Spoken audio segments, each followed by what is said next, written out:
So, new day, starting to put the car back together again.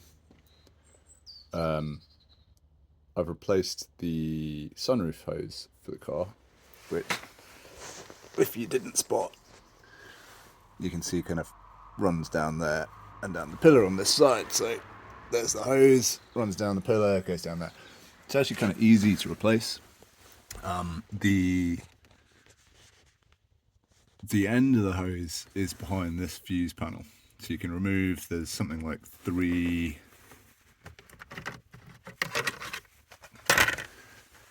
there's three screws that hold that in place.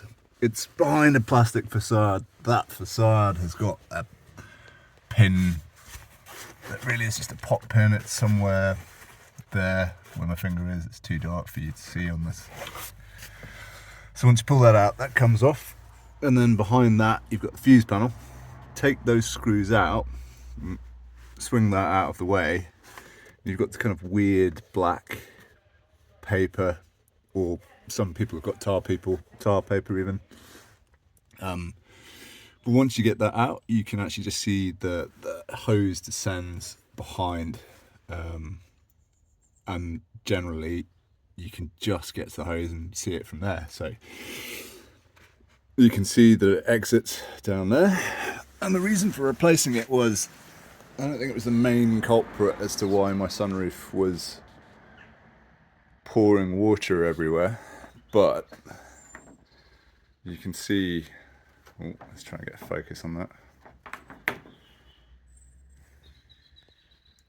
There we go. That's me trying to point to my screen at the same time as phoning.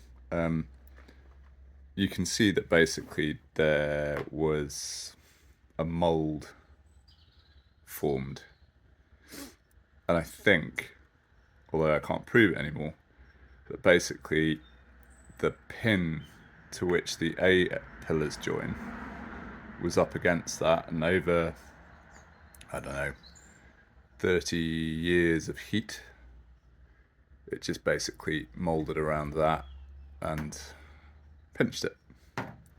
Anyway, replaced it with a nice big length of hose. So yeah, hopefully that's good. Let's go and test whether or not that actually works.